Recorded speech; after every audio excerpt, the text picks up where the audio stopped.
Salam, selamat pagi anak-anak yang diberkati Tuhan Yesus Kristus.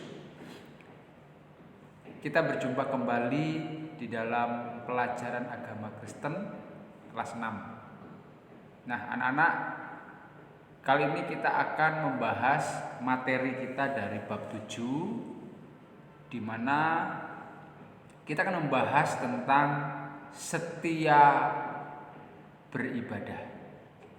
Nah, anak-anak, sebelum kita mulai pelajaran kita, mari kita siapkan hati, siapkan pikiran kita, dan tentu kita juga siapkan buku-buku materi, buku paket, alat tulisnya.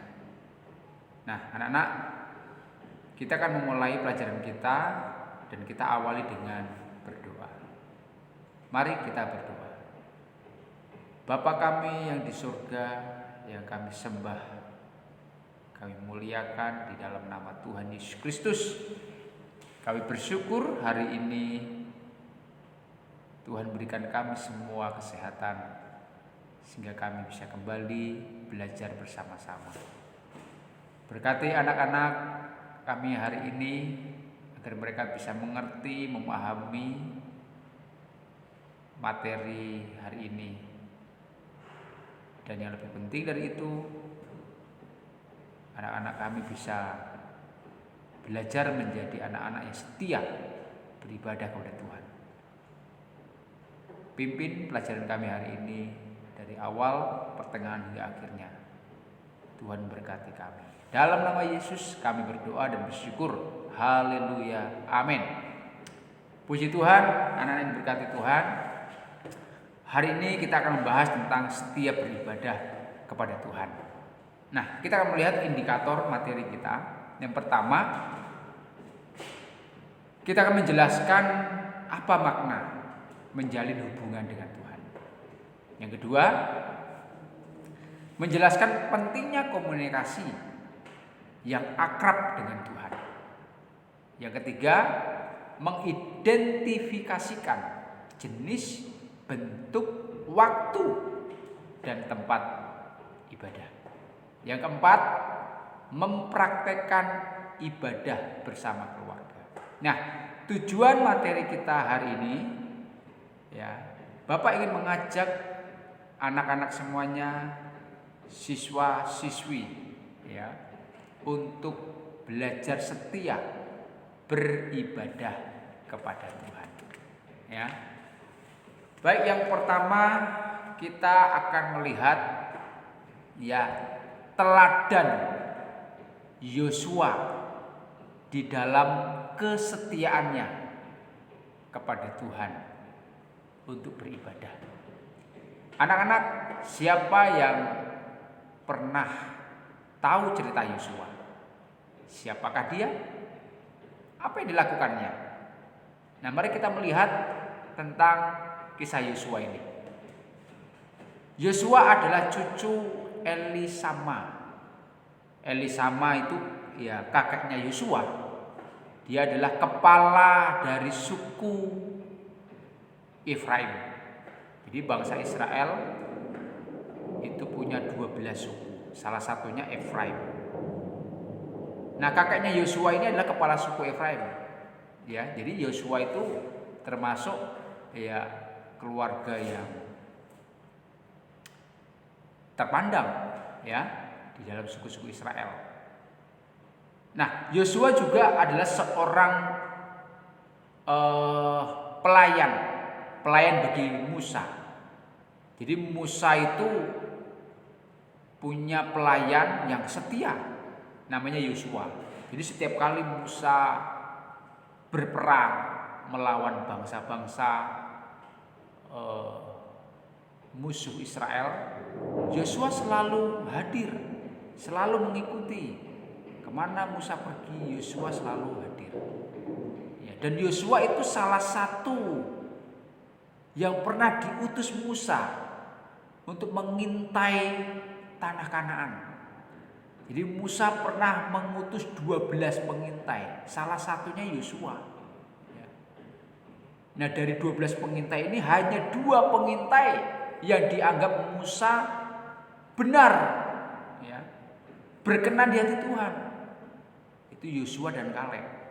Ya, jadi Yosua ini, ya, itu Musa melihat ini orang yang baik, orang yang setia, orang yang taat, dengar-dengaran, baik dengar-dengaran kepada Tuhan ataupun dengar-dengaran kepada Musa.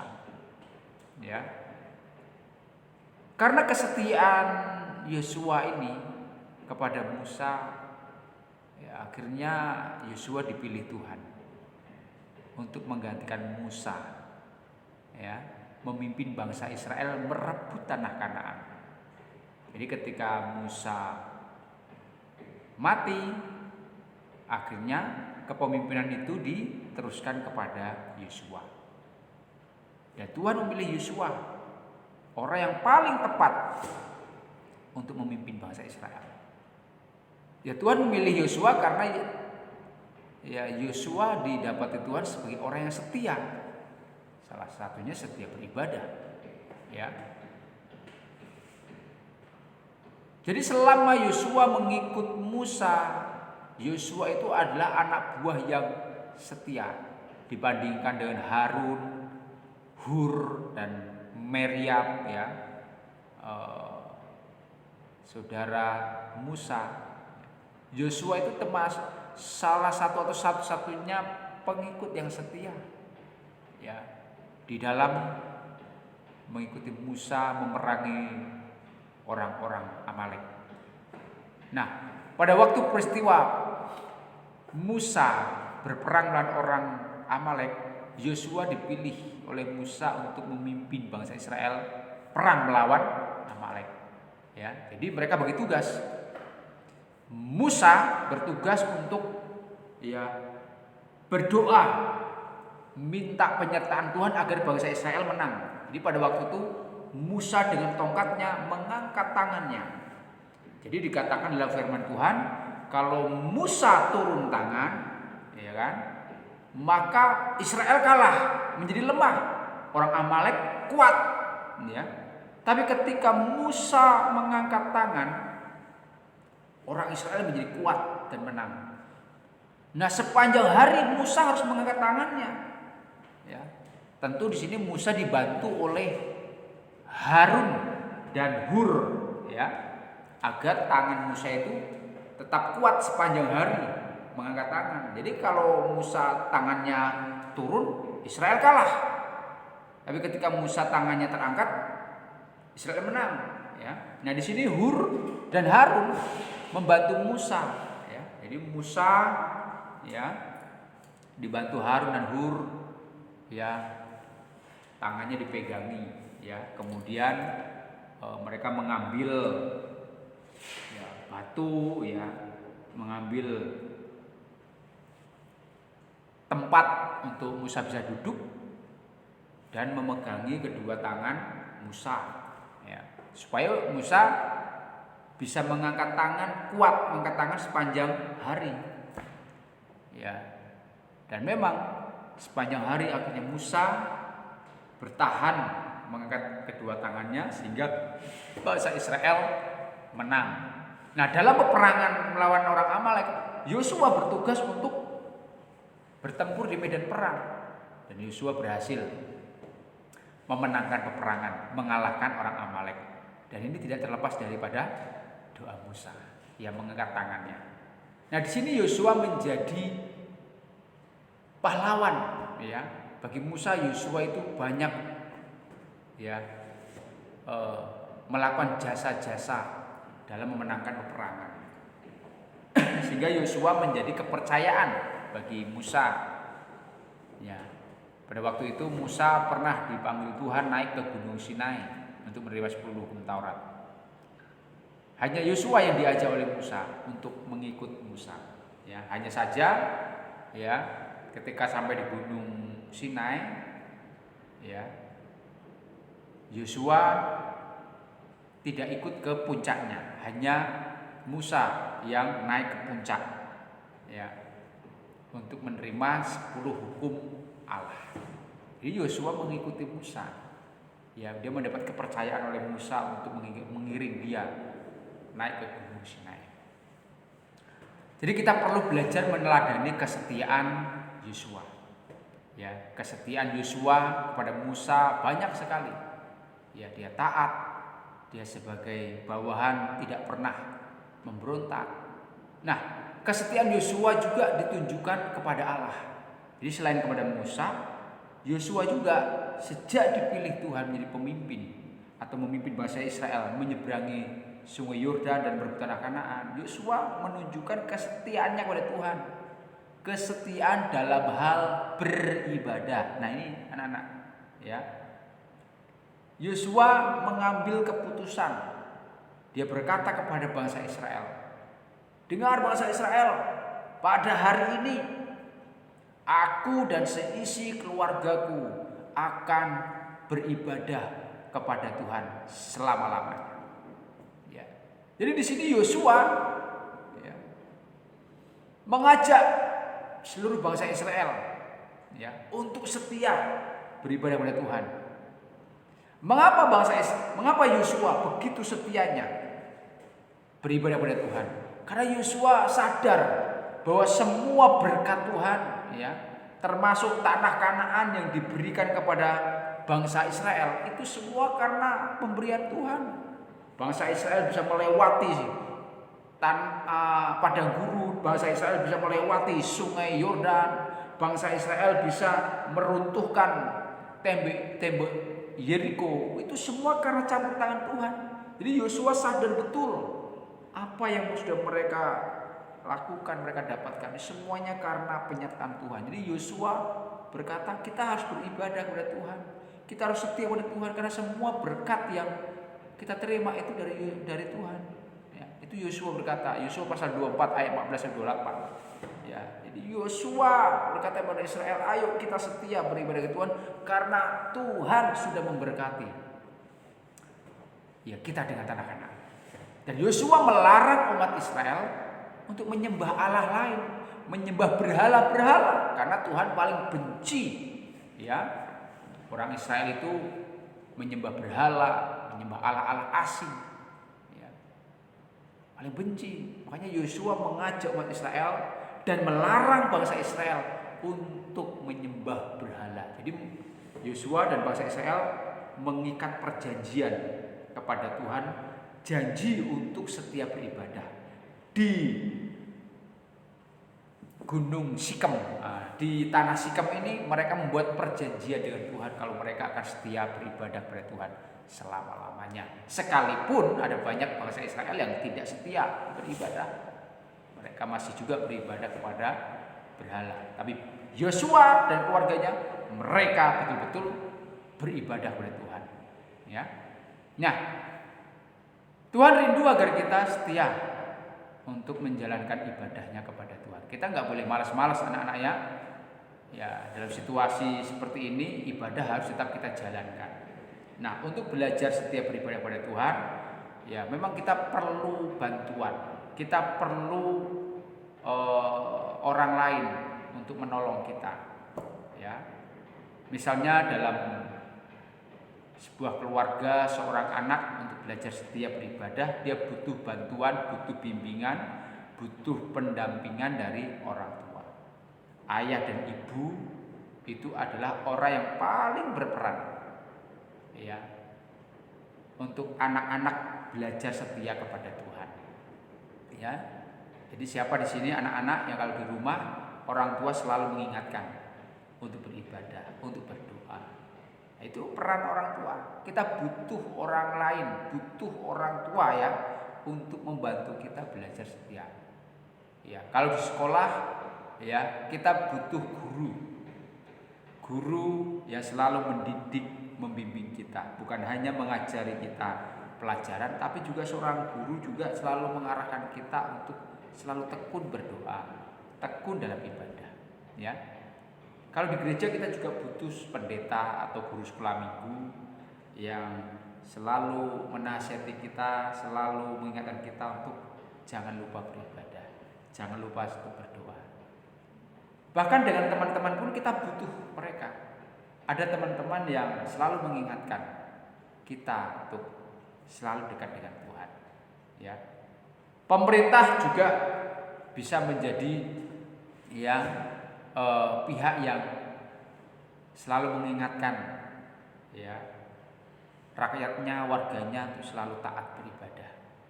Jadi sesungguhnya anak-anak, ketika kita belajar setia beribadah, ya kita butuh bantuan orang lain. Kita butuh seseorang untuk menolong kita. Jadi kalau kita diingatkan, kita diarahkan, kita dinasehati untuk setiap beribadah, kita harus bersyukur. Kita harus ya berterima kasih karena masih ada orang yang peduli dengan kita. Nah, dalam hal ini orang tua itulah pihak yang paling berperan untuk membentuk kalian menjadi anak-anak yang setia beribadah. Ya.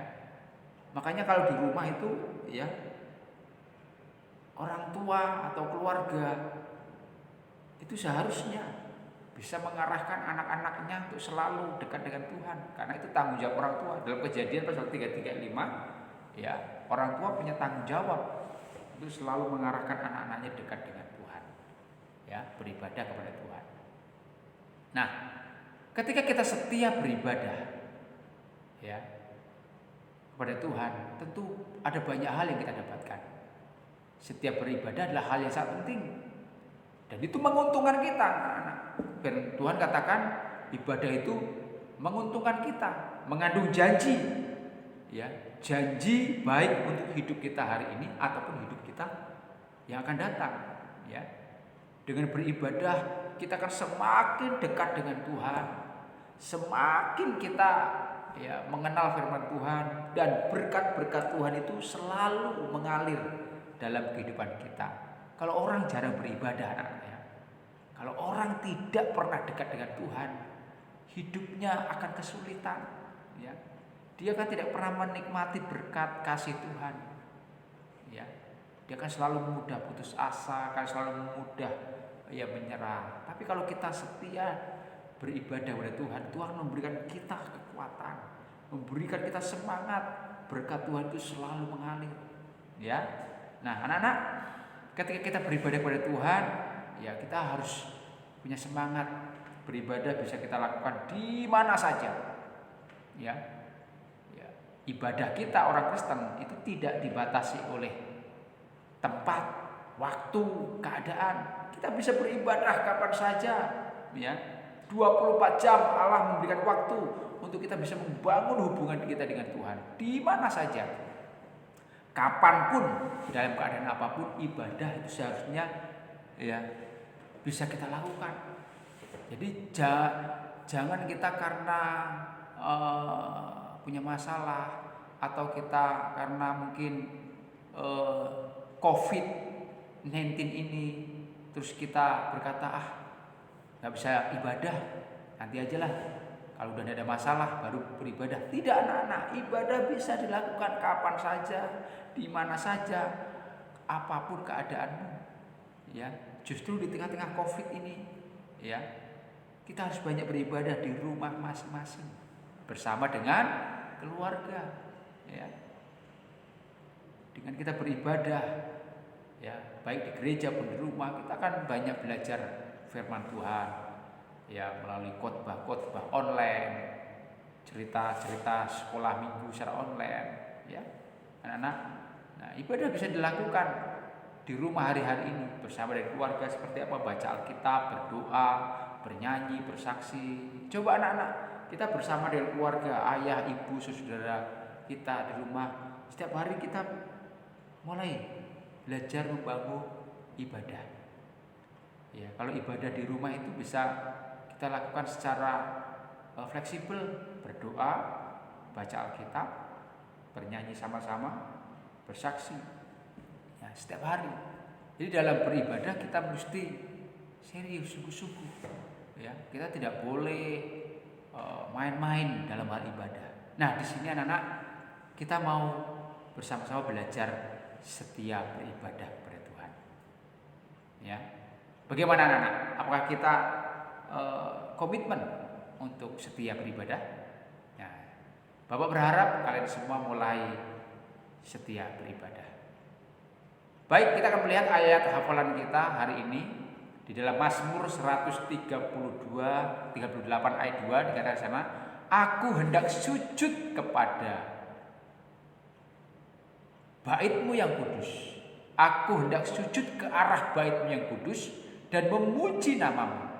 Oleh karena kasih-Mu dan karena kesetiaan-Mu, sebab Kau buat nama-Mu dan janji-Mu melebihi segala sesuatu. Nah, anak-anak, di sini firman Tuhan memberikan kita pesan. Kita harus belajar sujud di hadapan Tuhan. Ini adalah ibadah, memuji Tuhan. Mengapa? Karena Tuhan sudah memberikan kasih-Nya, memberikan kesetiaan-Nya. Tuhan sudah membuat banyak hal dalam kehidupan kita. Ya. Jadi alasan kita setiap beribadah kepada Tuhan adalah karena Tuhan sudah banyak melakukan karya-karyanya, kebaikannya bagi kita. Dan karya Allah yang paling besar dalam kehidupan kita adalah menebus dosa kita, sehingga kita menjadi milik Tuhan sepenuhnya. Anak-anak, mari mulai hari ini komitmen untuk setia beribadah. Mari kita berdoa. Bapa di surga, terima kasih untuk pelajaran hari ini. Kami semua diingatkan oleh Tuhan untuk selalu setia beribadah, karena ibadah mengandung janji. Janji baik hidup ini di saat ini ataupun hidup yang mendatang. Kami melakukan ibadah karena Tuhan begitu baik. Sudah banyak hal karya Allah terjadi dalam kehidupan kami. Berkati anak-anak kami semua agar mulai menjadi anak-anak yang setia beribadah sampai Tuhan Yesus datang. Ini doa kami dalam nama Yesus. Haleluya. Amin. Puji Tuhan anak-anak, kita akan berjumpa kembali di dalam pelajaran berikutnya. Tuhan Yesus berkati. Salam.